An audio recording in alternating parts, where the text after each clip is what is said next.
Hey, Facebook. Get our Instagram on. Okay. Hey, everybody. Sorry, I was 4 minutes late.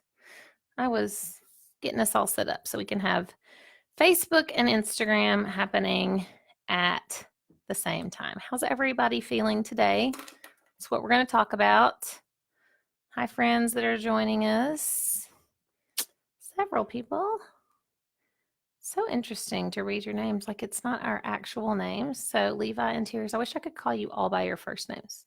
Wouldn't it be nice if next to your Instagram name it had your first name? That'd be fun. Hey, Charlotte. Okay, so here's what I figured out about Instagram.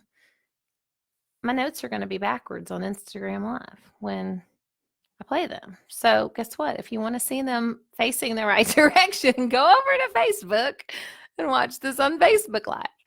Hi, April. So, but I'm still going to teach both places because I want everybody to have a chance to see what I'm talking about, what we're thinking about here. And yeah, then if you want to not learn to be a really good backwards reader, then you can head over to Facebook and watch the live video. Hey, Wanda, about this content and what I'm going to write on this board. Okay, so here's the thing. I just had a really good call this morning in my Design You coaching program where we did this work, but because it was a live coaching call, I could actually take individual people's thoughts, feelings, put them in the thought model that I teach, and we could figure out together like what actions they're creating in their life, what results they're creating right now with all of their fears and worries or thoughts in general. Not everybody's thoughts are negative right now, totally, about the coronavirus, but a lot of you are thinking negative thoughts, right? Because it's the easiest kind of thing to think right now. And a lot of you are spending a lot of time on social media, on news sites, talking to friends. Like we're all constantly right now, if we're not careful, talking about all of our next kind of worst fears, right? And so I've talked a little bit about this before, but I want to make sure that you guys are equipped to understand what your thoughts and your feelings are doing to you. Hi, Nathan, over on Facebook.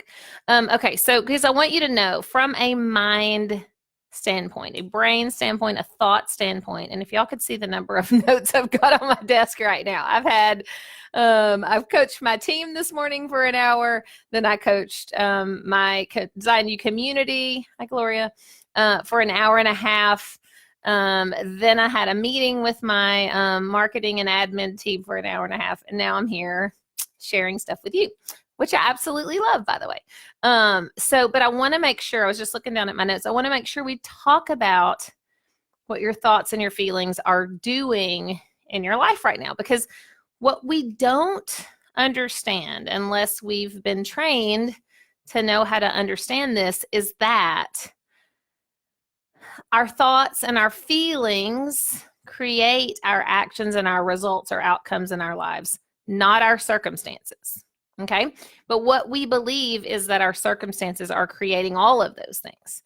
And so for those of you, hey, Meredith, for those of you who are in my coaching program or who've listened to a lot of my podcasts like Gloria, and have listened especially to podcast number 4 about the thought model and your thinking, you get this, right? But I want to just give those of you who I can't coach one-on-one right now, want to give you some tools to understand what you're doing to yourself with your thinking and your feeling right now. Hey, Mom. My mom's on Facebook watching me. Okay. You picked a good spot, Mom. You don't have to watch it backwards since Facebook is the right direction. Instagram's backwards. Okay. So here's what I want you to know. Most of you think right now that the coronavirus is making you feel fear, paranoia, terror, whatever your current thought is. And I want you to understand that is, hi, let's see, who is that? Steph. I want you to understand that the coronavirus is not making you feel anything. your thoughts about the coronavirus are making you feel all sorts of things. And so when we put this in the thought model that I teach, which is circumstance, thought, feeling, action, result, and we put coronavirus as our circumstance that we're all currently dealing with it. Maybe we're not dealing with it itself as we have it, but like the coronavirus scare or epidemic or pandemic, right? Like it's happening in the world. That's a circumstance. But that all by itself doesn't create any feelings for us, because especially for those of us in America or whatever place you live, prior to it coming, oops, I just dropped my pen. Prior to it coming to your location, you might have had a little bit of anxiety about it, right? But in and of itself, just knowing it exists doesn't create feelings for you until you think thoughts about it. And this is what's really important for you to understand, because those of you who are right now feeling terror, paralyzed, all the negative things you're feeling, I want you to see that you're feeling those because of what you're thinking about the virus, okay? So if you're like coronavirus and your thought was not in my area, I'm not in a high risk group, I'm not going outside, I'm fine, like whatever thoughts you would be thinking that in a positive way would create a positive feeling. But that's not what most of you are thinking right now, right? You're thinking all sorts of things. And I mean, everything from I could die. Sorry about my pen changing. My family could die. How am I going to make money? Or I'm not, it's better to not use a question, but I'm not going to make money. I'm going to go out of business. And we could have a million thoughts about it, which many of you are having a million thoughts about it. And typically I wouldn't put more than one thought in the thought model, but I just want you to see that like there's a whole bunch of different thoughts that you could be thinking and probably are thinking at any given time about the coronavirus. Like we could literally fill up 100 pages of thoughts, right? Positive and negative. And when you think these thoughts, I could die, if you really think that's a great threat, if you're saying, okay, I'm 75, like 3 people have this in my community and I was exposed to one of them last week, I could die from this, your feeling is going to be pretty uncomfortable, right? Fear, terror, something that's pretty severe.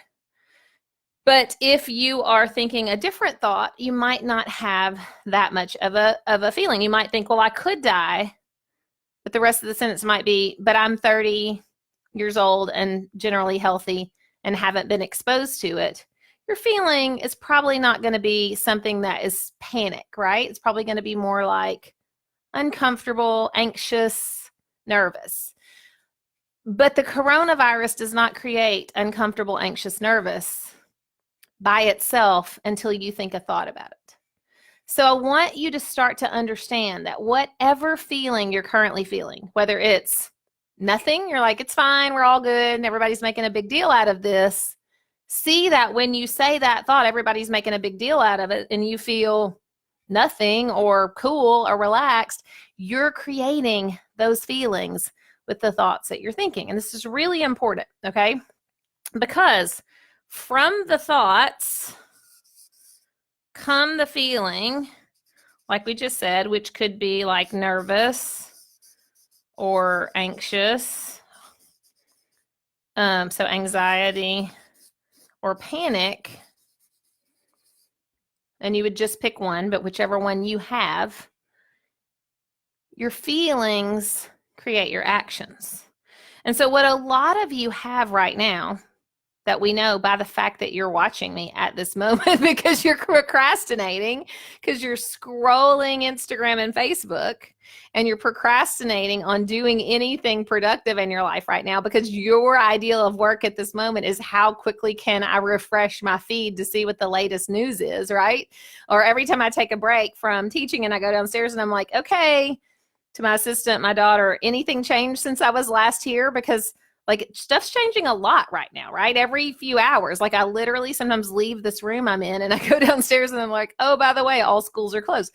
I mean, I'm expecting any moment for me to go downstairs and them say, we all are on mandatory quarantine in the whole United States, right? Or schools aren't going back until, this whole semester, or whatever number of things that we can think.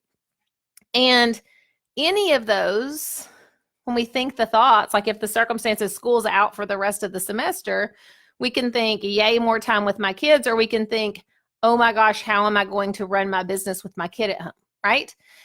It's not the situation, it's not the circumstance, it's not the fact that sends you into a tailspin. It is your thoughts about the fact, the feelings that creates.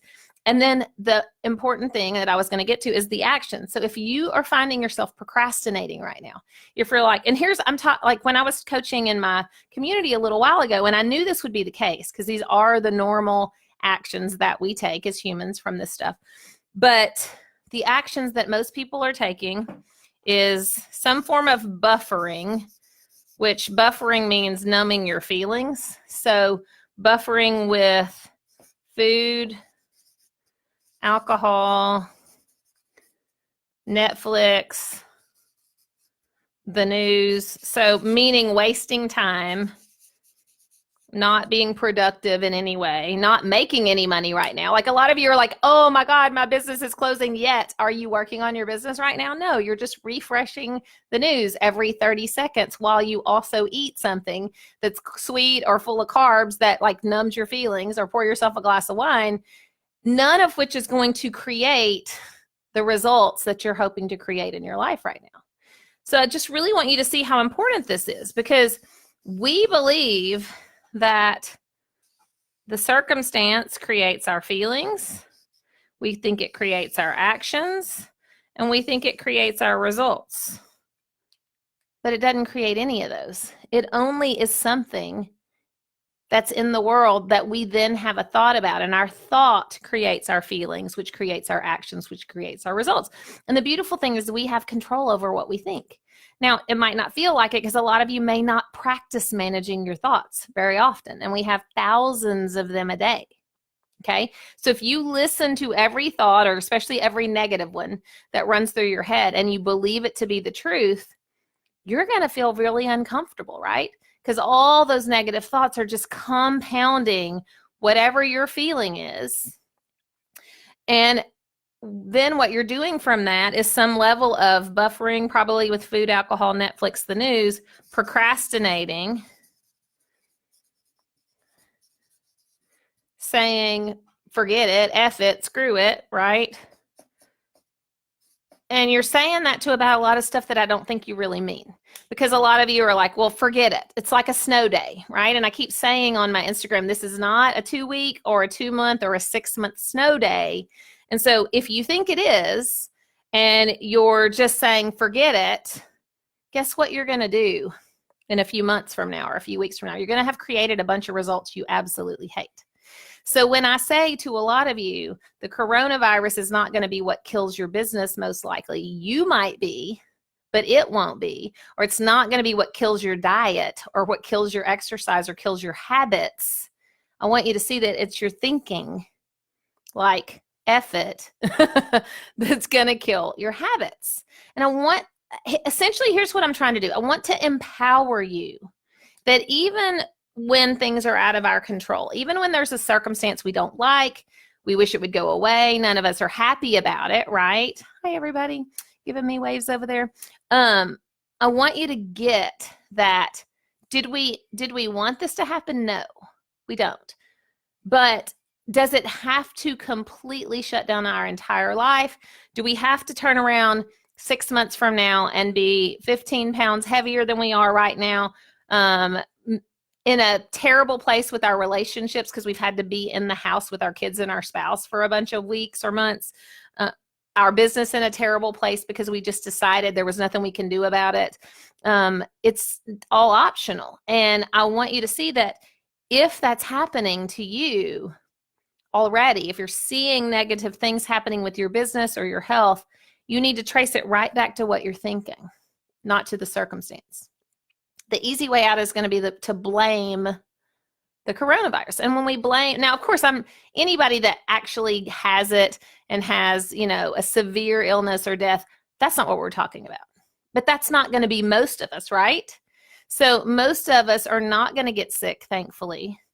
And then we're going to look at the end of a period of time that we're going to blame the coronavirus for all of the results we got during that period, when we absolutely had control over a whole bunch of those things with our thinking, but we just abdicated. We just quit on ourselves. We just gave up. We used it as an excuse to not follow through. Okay, so I'm doing the opposite in my business.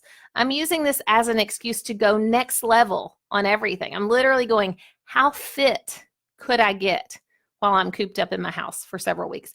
How much could I work on my relationship with my husband and my child when I'm in the house with them for 8 weeks? Because the alternative to that of fighting with them all the time and being annoyed by them does not serve me at all, right? So we have a choice on how we're going to think, feel, act in this situation, and it's going to be what's responsible for the results that we get. We absolutely have a choice. Now, a lot of you aren't feeling like you have a choice right now. You're like, well, I don't have a choice that they're going to potentially make us stay in our house. And the reason you don't like that is because it makes you feel like you don't have control anymore. And here's the thing I want you to know. You never did. Any level of control is always an illusion that's just coming from our thinking because we think we have control. The only thing we ever have control over is us. And honestly, we do have control still. If we want to disobey whatever rules, laws, mandates are brought down, we absolutely could, right? We might get arrested. There might be consequences. I mean, it depends on what the situation is, but we can choose always to do whatever we want to do. So you still have control. Now, most of us are going to choose to abide by what they're asking us to do, which is the smart thing to do. But if you do it and you're resisting it, you're mad about it, you're thinking all kinds of terrible negative thoughts about it, is that going to serve you in any way? It's not. So if those of you who see those quotes that say, control what you can control, what you can control is you. And the way you control you by your actions is by controlling and managing what you think and what you feel. Okay. So start to check in, and you may not even know what you're thinking right now, and that's fine. All you have to do is start with anywhere on the thought model. So if you're like, I don't even know what I'm thinking or feeling, I just know I'm eating everything in sight and I'm constantly scrolling Facebook, write that right here and say, okay, what am I feeling that's making me do that? And you're like, oh, well, if I think about it, I'm feeling really nervous. I'm feeling really scared. I'm feeling, angry, sad. I've had all kinds of feelings come up when I ask people how they're feeling. It's all of those things. Like somebody said, I'm sad because my sons are going to miss their senior year of high school and senior year of college, like what was supposed to be really fun for them. And I'm really angry about that. It's not that we shouldn't feel angry or that it's not legit to feel angry or to think any thought we're thinking. We don't have to criticize or judge ourselves for having any of those thoughts. They're all normal. Just know that when you think those, they lead you to an action and a result. So if you want to say, I want to be sad because my son is missing the rest of his senior year, the feeling is sad. The action is eating carbs and watching Netflix. The result is basically nothing. No business, no connecting with people, my children, no being happy, like whatever your state is, just know that you're choosing that. And at any time, if you want to stop choosing those results, you can decide to think a different thought, to create a different feeling, to create a different action. Okay. So I mainly just want to empower you to control what you can control, which is you and your thinking, and to notice the high cost of not controlling that. Okay. So there's a whole bunch of stuff that is within your control, whether you get up in the morning, whether you go to bed on time. Like I already saw last night, my husband was up at midnight on a Sunday night, which normally he would be in bed at like 8:45, according to my teenage daughter. She's like, oh my God, y'all go to bed so early. But the thing is, we go to bed early because we intend to get up early because we want to be productive the next day. And so when you're in snow day mindset, guess what? He binge watched Netflix all weekend because there's no sports on. And so he kept wanting to watch one more episode and one more episode and one more episode. And I was like, dude, what are you doing? It's midnight. We went to bed at midnight. And I said, okay, snow day is over. We're about to be shut in together. They're probably going to close his office at some point soon, and we're both going to be working from home. And this is not an excuse to forget our entire schedule, which would be in our action line, throwing out the schedule, staying up till midnight, eating a bunch of junk food, sleeping in till 8:30, rolling into maybe doing a little bit of work by 10 or 11 and quitting by noon because we're constantly watching Instagram, Facebook, and the news. Is that going to keep his business or my business going? Is that going to keep us creating the income that we create? And even if we're worried that our income might go down because we can't control what other people spend, that's right. But we would be self-sabotaging to quit ahead of time and not be keeping our schedule, staying professional, getting enough sleep, taking care of ourselves. Okay. So there's a whole lot of stuff you can control right now, even though you're telling yourself that you can't. A whole bunch of stuff. And I want you to focus on that, and I want you to take responsibility for that, because anything else is just being an emotional child, and we want to not be that, right? We want to be emotional adults here because we want to get the results we want. And I'm pretty sure we don't all want to be overweight more than we are right now, in poor health more than we are right now, if you happen to already be, our business state in a poor shape, not bringing in money, all because we weren't willing to take responsibility for our thoughts, feelings, and actions. All right. So that's what I got for you. We're going to keep talking about this a lot. So shoot me, if you're struggling with this, shoot me a direct message on Instagram or leave me a comment on Facebook, because I want to know if you're like, I can't get out of feeling nervous or feeling sad or feeling fear. I want to know about it, because I want to help you get awareness for what you're thinking that's creating that, right? So if you're like, I don't know why I'm feeling fear, and then you start going, well, what am I thinking right now? Well, I'm thinking everybody's going to die, and those of us who don't are going to be constantly shut in their house for like the next 6 months, and my business is completely over. Would you be feeling panic right now? Of course. It makes perfect sense. But just know that you can choose and practice not to think those. And it doesn't mean they're not going to come through your head. They will show up. And you can just say, oh, I see you over there again. Terrible thought that makes me feel horrible, that makes me do everything that I don't want to do in my life, forget all my habits, not work, and have results in my life that I don't want. I see you over there, but I don't have to choose you. I don't have to believe in you. I can practice thinking a different thought that at least maybe doesn't make me feel all warm and fuzzy, but makes me feel more neutral or more calm. Okay. So I will keep bringing you more and more of this. It's not something you learn in a day. You're not going to be great at it instantly. But the most important thing is for you to see that coronavirus does not create terror. Your thoughts about it do. Coronavirus does not make you eat and watch Netflix all the time. Your thoughts about it and the feelings those create do. The coronavirus is not giving you all the bad results that you're worried about in your life right now. If those come to pass in every way, it's because you've been thinking the thoughts and the feelings that created those. All right. I'll see you again really soon. I will be on Instagram and Facebook a lot live right now because I have so much to share that's going to make you feel better. See you soon, guys.